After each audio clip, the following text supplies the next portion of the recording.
So, The Walking Dead on AMC. Yes. The name of this episode that we're talking about is The Obliged.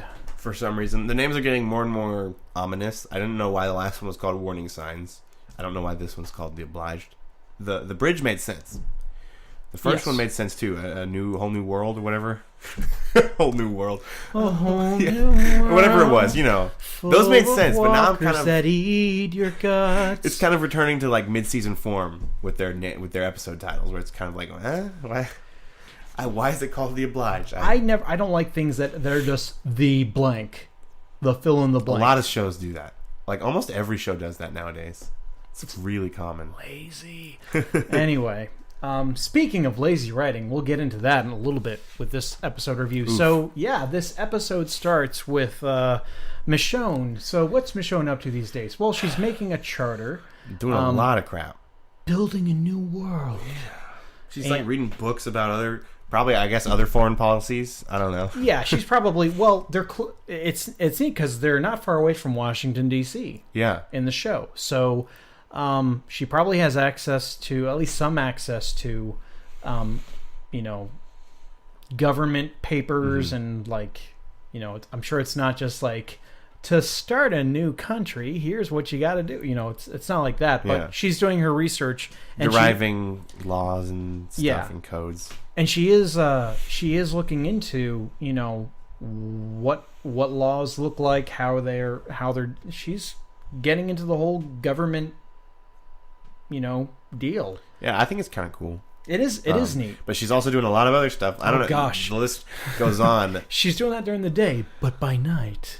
Well, she's doing a lot of other stuff by day too, Like it is like a montage, remember? Yeah, she's going around taking care of people. Taking care of He's like Superman. And it was weird because like the way they filmed this or the way they edited this together is you see, Rick in bed next to her, and then you don't see him. I think he's at the camp.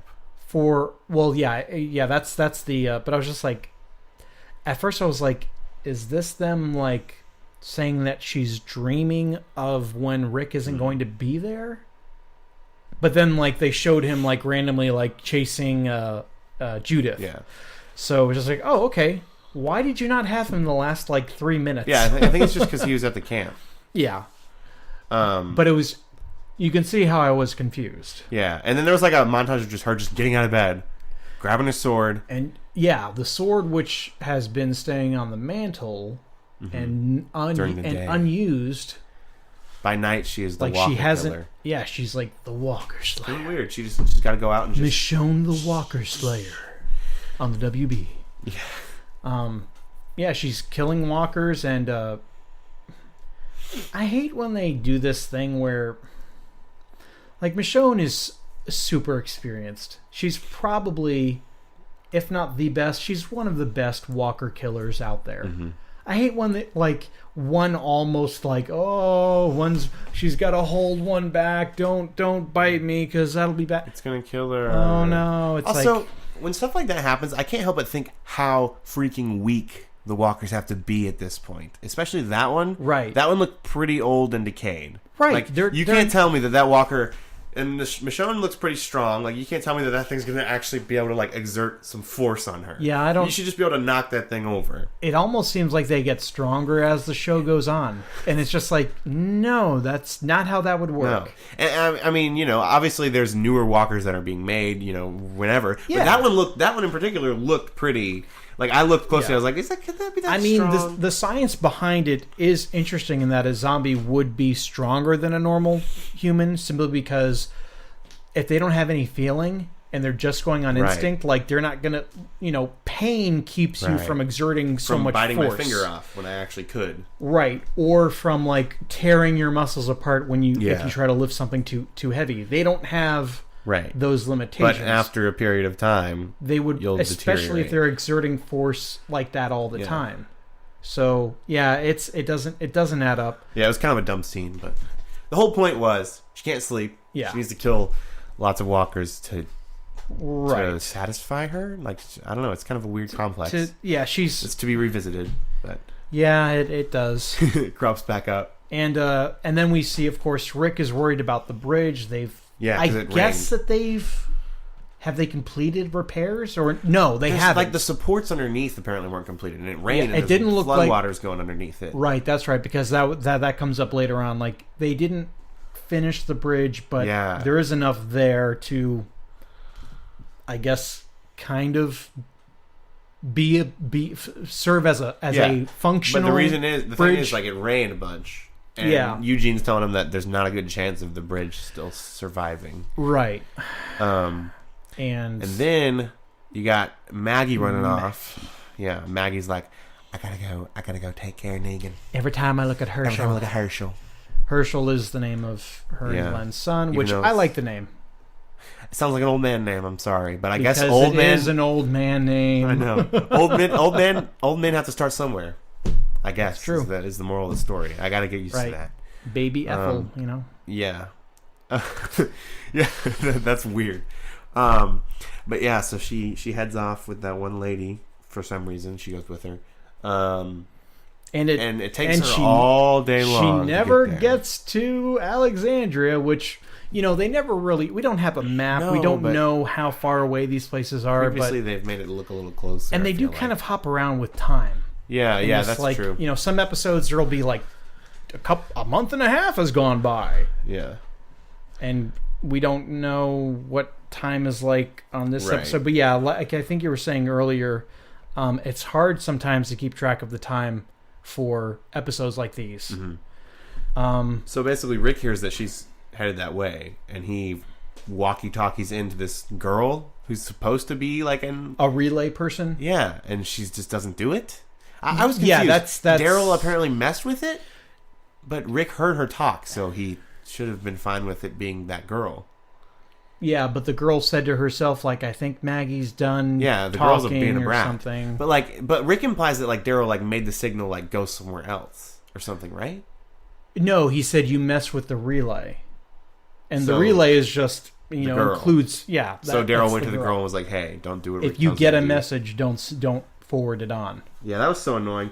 But how did they get to that point? What do you mean? Well. Rick gets word that Maggie left. Right, yeah. Heading towards Alexandria. And he goes to leave himself to intercept her. Yeah, and Daryl's like, I saw it Daryl's from a mile away. Oh, yeah, super easy. So fake. Rick was going to take a horse. Uh-huh. And Daryl's like, no, I'll take you by bike. Like, it's you sure much you faster. want to use up your gas? He's like, yeah, come on. It'll be faster. So he takes Rick in another direction. Yeah, he passes the turn. He's like, it's back there. And he's like, pull over. And then he pulls over. They argue. They fight. And they really conveniently fall into a big hole. A pit. It is a deep pit. That was a little bit of a suspension of reality. That they happen to come off the road right there, get into a fight, and they happen to roll into a pit that happened to be there. There's a pit with no walkers in there yet. Yeah. But they come later. There's a herd coming. Yeah. What? Just that we've had hordes of right. walkers. There's no walkers in there. For years now, and none of them have fallen in before. Yeah, that's odd. Come on. But there's some really good conversations that they have in that pit. I feel like really good character moments just between him and Daryl. Yes, with their disagreements. Very good. And this being Rick's second to last episode, I hope this is not the last conversation that Daryl and him have. Really? If it was, I'd be fine with that. He called him brother at the end of it. Yeah, that was pretty powerful because how it ends up. I mean, it never. I never thought it's like, oh man, this is going to be like. This becomes a fight where one of them tries to kill each other. It's never like that. It's like it is like friends or brothers just having a disagreement, and like some guys tend to do, just let it erupt into a fist fight, and then they're fine afterwards. Well, it helps when you're motivated by a giant horde of zombies. Yeah, that's true. They're trying to get out, and eventually, Daryl gives them a boost up to get a hold of a route. And we all know Daryl's not going anywhere, so it was kind of weird how Rick gets up there and make it. He might fall into the pit of walkers, and there's no dumpster under there to hide under. Sorry. Yeah. But of course, they both get out of there, and at one point, like when it seems like Daryl might be like giving up, like Rick calls him brother, but that's not the first time he's called him brother. Yeah, when was that? There was another time. Yeah, it was the second time. I forget. It was early. It was much earlier. My brother. It was like much earlier in the. Doesn't he say something like that? Show, something like that. I don't remember. Yeah, it did sound familiar when he said it, but yeah, that was really cool. Yeah. Anyways, Daryl takes his motorcycle to go somewhere and warn the camp, I think. Yeah. And then Rick says, because there is an oncoming horde. It's the bridge thing. Daryl wants to lead him to the bridge and then collapse the bridge and kill them all. And Rick's like, no, I'm not giving up on the bridge. No, I'm sacrificing the bridge. Yeah. Yeah. And so he wants to lead him away on his pony. Right. His wimpy There's pony. There's a random horse. Yeah, it was a stray horse that ran away from the camp that happened to wind up over there. Yeah, sure. Yeah. Whatever. For plot's sake. Yeah, so he takes the horse, he's trying to lead them away. This kind of skips to the end of the episode, but he gets to a point where he's basically at the intersection of 3 different hordes, it looks like. I thought it was 2. Thought from the direction it came from, and then he was like, it was like ramp, ramp, and he's like, oh my goodness. So isn't that 2?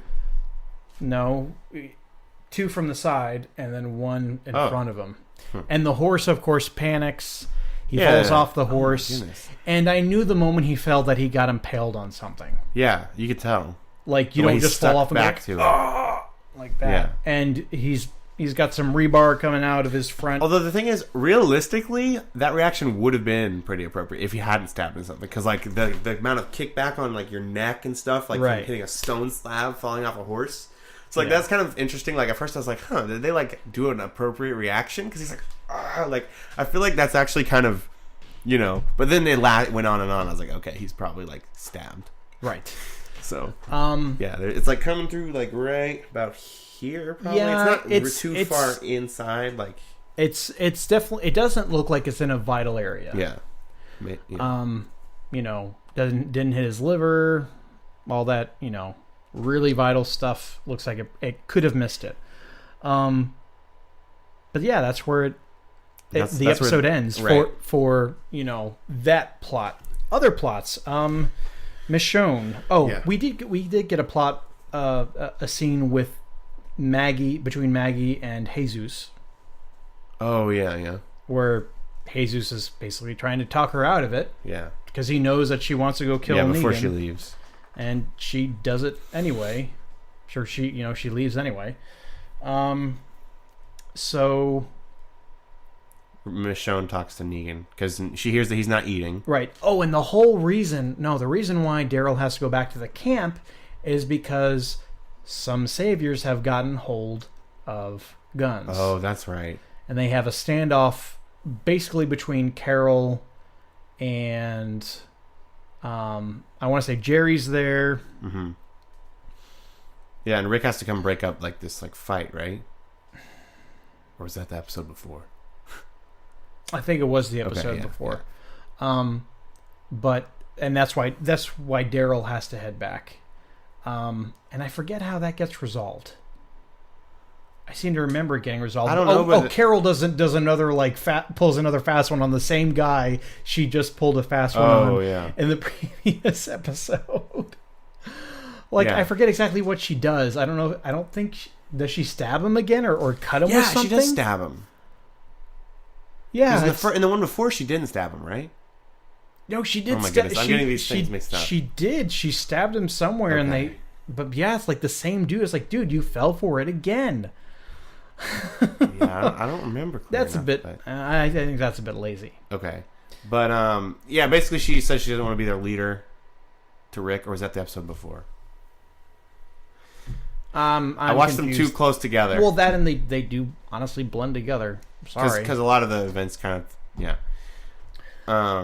But anyways, Michonne hears that Negan's not eating.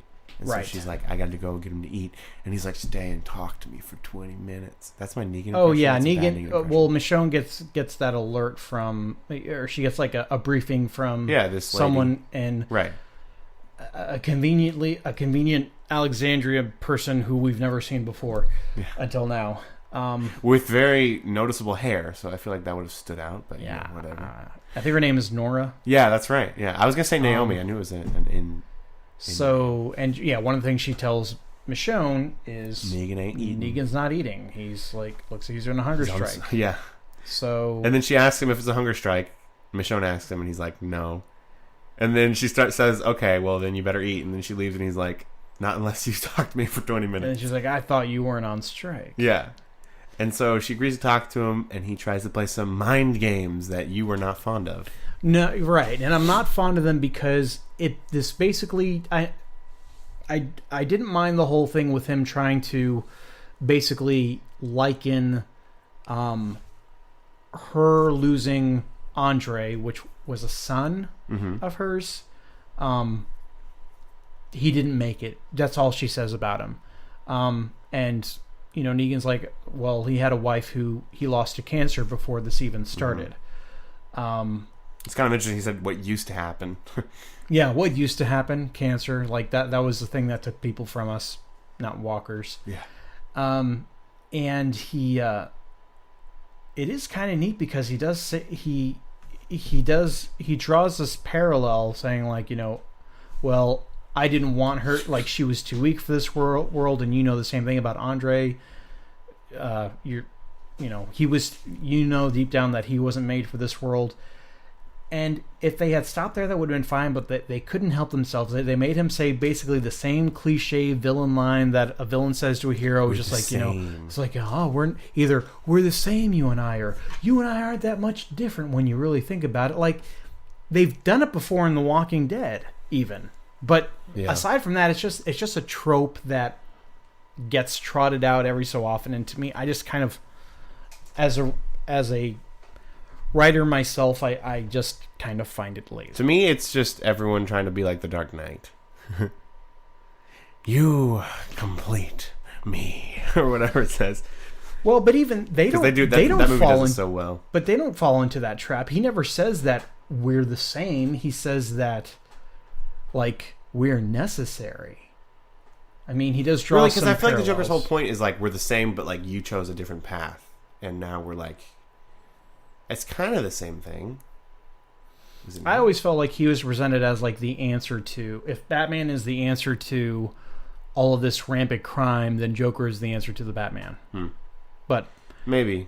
But anyway, I gotta watch that movie again. Think about the lines. Good movie. I've actually been thinking about it a lot, and I really want to rewatch it like soon. Anyways, but yeah, Negan. Yeah, you didn't like that whole thing. Yeah, I thought it was okay. I actually, if I'm being honest, I did kind of feel that. Like, I was kind of like, yeah, that's kind of a typical thing to say. But it was still kind of interesting, I guess, because of what you're saying, like the parallel that he draws. I thought that was cool. And I just thought it was a really good, like, character moment for Negan himself, just talking about his wife. Because he's talked about her before. Barely. But not much. Yeah. And then you get, like, the thing with the bat at the end. He really wants... Well, before he gets to that point, when he basically says that to Michonne, like she leaves. Before she leaves, she like picks up his food and like throws it to the point where he can't have any of it. Then she comes back with a sandwich, which is like, it looks a BLT, really, really good. I know. I wanted that BLT. It was like, yeah. And I think he takes a bite of it, and then she's like, he says he won't eat it because she said that at the beginning, you've got 20 minutes or something like that to talk to her, and then you need to eat. And then she's like, you still got about a few more minutes, so. Yeah. And I don't remember that half of the conversation as well as the first half. I just know he apologizes for talking about Andre. She does talk more. I think did she talk more about that? Or she asks him why. Like, why did you bring up... Or why'd you ask me about him, or something like that. Yeah, I remember. But yeah, he does get to a point where he asks about Lucille, the bat. She's like, I don't know, it's out there somewhere. But do they know? How do they not know? Didn't he have it when Rick? When was it last seen? We need to post wanted signs. Missing Lucille. If you've seen this bat. Oh, there was something else about the bat. What? When that one walker does get her earlier in the episode, she uses it wasn't Negan's bat. Yeah, but it was the way the blood and stuff goes around it kind of looks like the barbed wire. And there's the thing when she's reading the book to Judith. And my wife actually said something I thought that was pretty telling. Like she said, I think that she likes how it feels in her hands. Well, yeah, it was like foreshadowing the whole thing. And remember when she's reading the book to Judith about game day where the baseball players and there's the bat. Yeah. I don't know. I think it's really cool. Like just the whole kind of persona that it has. Mm-hmm. I just wonder where it is. Like, who would want to have that? So let's just go through what exchange happens here. So he does ask her. It kind of comes from out of the blue. I don't really feel like you can see it coming, but he does ask her, like, where is Lucille? And she's just like, we don't have your bat. She's kind of like laughing about it. Yeah. She's kind of mocking him, like, we don't have your bat. It's out there somewhere. She's like, we left it out there, and that like gets him super upset. To where when she leaves, he starts like bashing his head into the wall. What were you going to say? It just made me think of Sid from Toy Story when he found out that it's raining. When he like bangs his head against the window. What was it? He bangs his head against something. Yeah, it's the window because right? It's raining. So it made me think of he's like... So, okay, up until this point, I wasn't sure if the whole thing about... Because I haven't read the comics. Mm-hmm. So I don't know much. I don't know anything about Negan's character other than what the show has portrayed him to be. I wasn't ever quite sure if the way he talks about the bat and like how he kind of goes crazy if like someone else uses her, like that one time that Rick got Lucille, and he just went lit her on fire and everything. Yeah. I still thought, well, maybe there's a chance that's just kind of like the persona that he's putting forth. Like actually got like a psychological like attachment to it. Yes, because it's named after his wife, right? At least in the comics, that's what the story was. I'm pretty sure that's what it. So like he's like projected, like this companion. Like it's really weird. It is. Like it's strange because like for the most part he's got everything together. Yeah, aside from the psychopathic murdering tendencies, but like with there's like that thing where it's like he's like actually seems to see it as a person. Yeah, if anything actually happens to the bat, he's gonna like mourn it. Dude, like I want to see what happens if like they walk up to him in the cell and they like light it on fire and like snap it in half. Like I want to see his reaction. Like, it's weird. Yeah, it's almost like that'd be like getting revenge for Glenn. That'd be worse than killing Maggie him. Should consider doing that. Yeah, who knows? She wouldn't even want to look at the thing. She'd be like, makes me think of Glenn. So I kind of feel like that about covers all the main points. We got Anne and Gabriel. Oh yeah. Now what happens? I don't actually remember. He wakes up and she's about to do to him what she tried to do to Rick. See, now this is where tied up on a gurney. This is where my idea comes in, right? Yeah. She's got the walker about to like bite him. Yeah, she's leaning the walker over him. What if these people need like test subjects who have just been bitten so that they can like they're in some fancy facility and they need to try and figure out a cure or something, experiment on them. And they've come up with an idea to give people resources in exchange for that, for like a fresh. I mean, I don't know. There's like it's just kind of a concept that like I thought of. Because I mean, there are holes to that. It's like, why couldn't they just do that themselves? Like, how hard could it be? But then it's like, I don't know. It would be kind of hard to find people, and like take them and like. So like, I don't know. That was one thing. Because like, why do they want a bit person? Like, if he's her price of admission, what's with like the walker like about to bite him?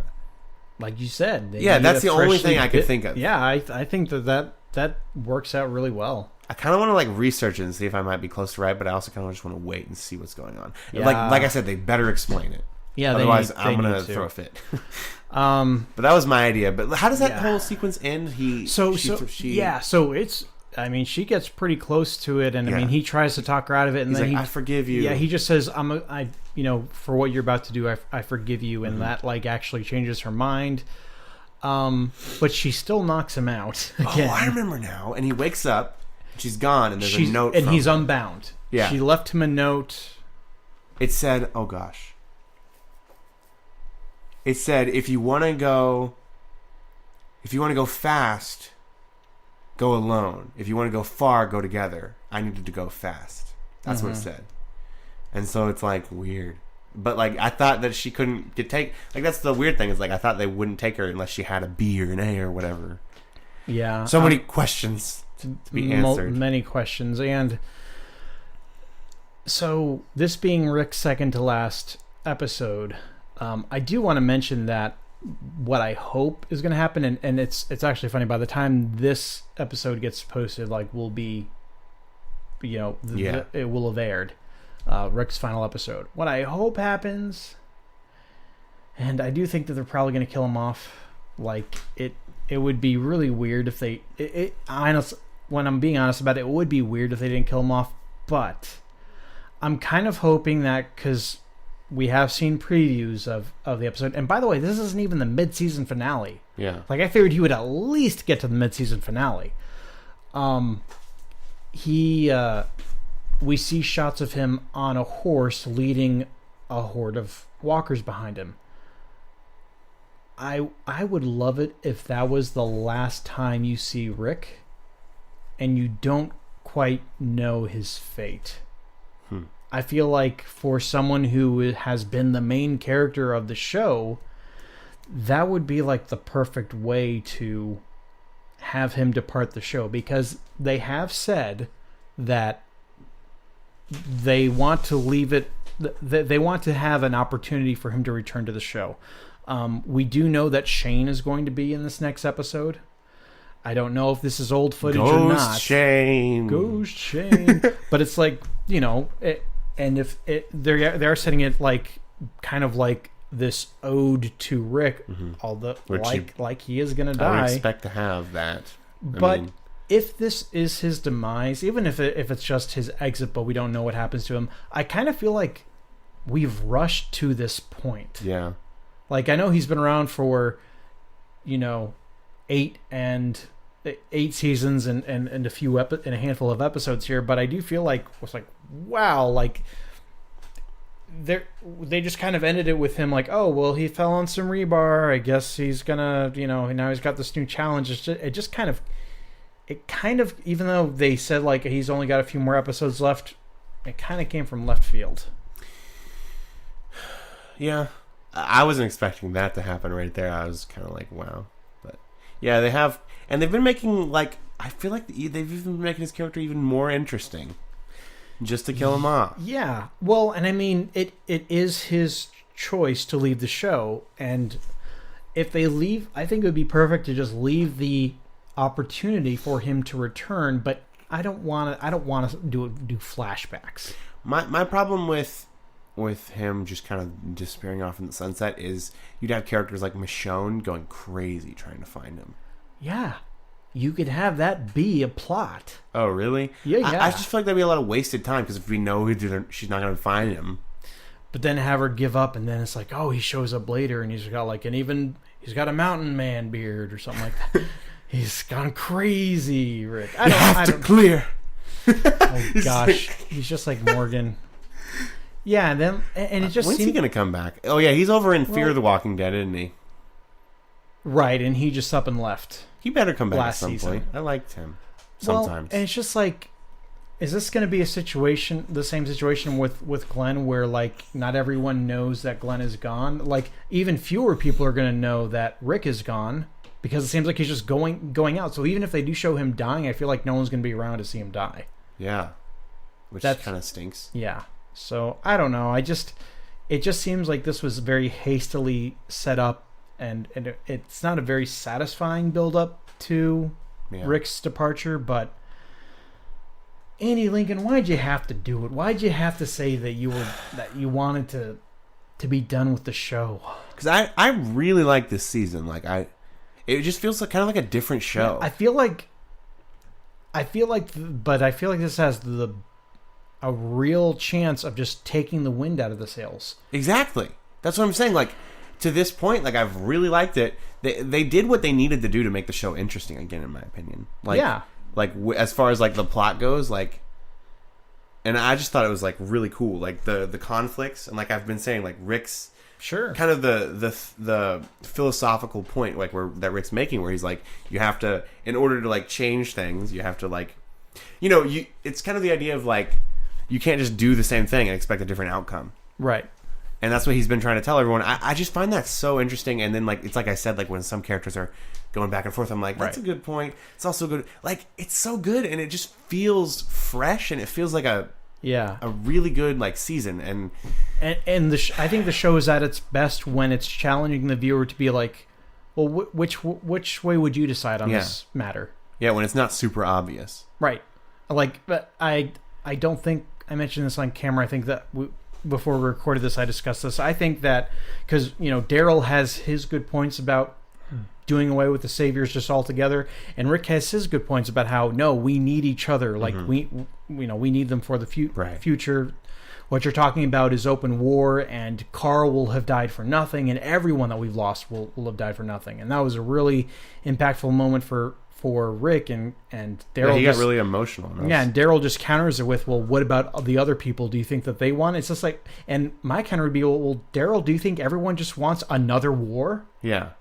Like, those are really great moments. Yeah, like when Glenn got his head bashed open, like, are his last thoughts, like, y'all better kill Negan. Y'all better kill all these saviors for my death. That's not the last thing he said. That's how. No, I'm just saying, like, I know, but I'm saying, like, yeah, like, no. He said Maggie, didn't he? Yeah, he was all about Maggie. So, I just feel like it should be. He should, with the saviors, he shouldn't be so dead set on having all of them around. Like, I really feel like he should have told them, you are all on really thin ice because I know that you all have done terrible things in Negan's name. So here's the deal. This is your final chance. If you don't take it, if I see anything with you being uncooperative or whatever, you're gone. You can say I'm like Negan. That's fine. Right. I think that'd be cool. Like, make it really clear. Like, yeah.